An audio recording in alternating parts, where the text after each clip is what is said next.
All right, in this problem we are looking at a model of variation, specifically for this one inversely proportional. But let's just quick talk about models of proportionality. There's some key words you really have to pay attention to when you're looking at these problems. The simplest and easiest is called direct variation. Direct variation would be the idea that the harder you throw a baseball, the faster it's going to go. There is some constant that you're multiplying by that if one side of the equation increases, the other side will also increase. In this case, we're looking at a model that involves an inverse relationship, or inversely proportional.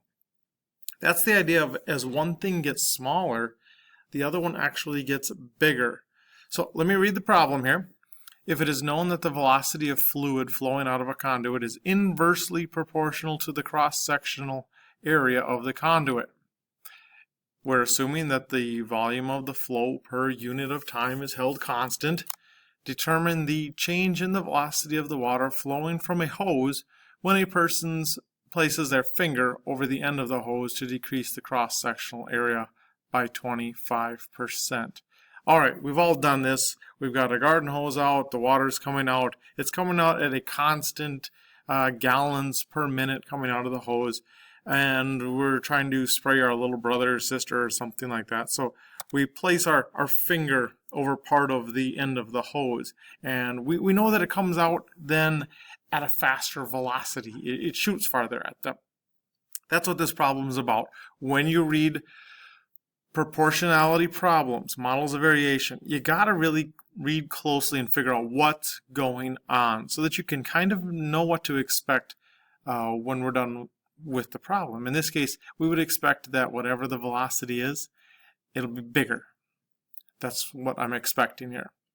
All right, so first let's set up using the proportionality equation.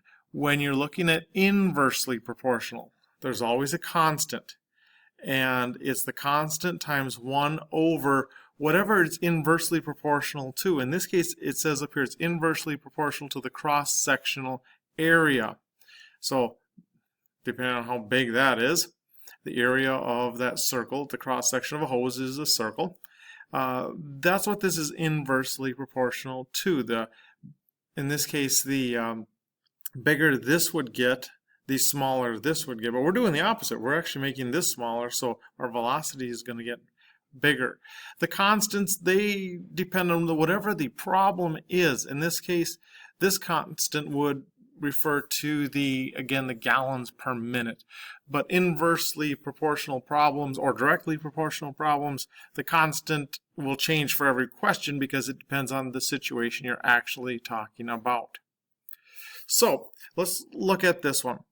You've got to realize first that what's going on here is we're covering up 25% of the area. Well, then I don't want to put 25% here because that's not the area.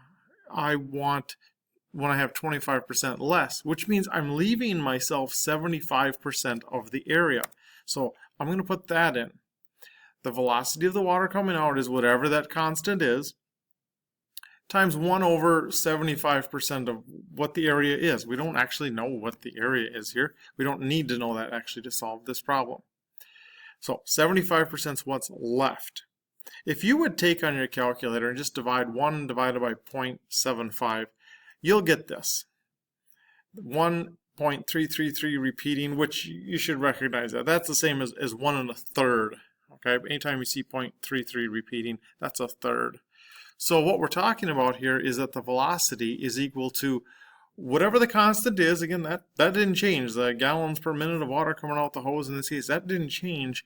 But what it was before is now 1 1/3. So 100% plus 1/3% more. It is coming out faster, which we all know it comes out faster when we try and spray the garden hose. So this is then the relationship. The velocity is increased by 1/3. The 100% here represents what it was, but now it's even 1/3 more. So it's increased by 1/3.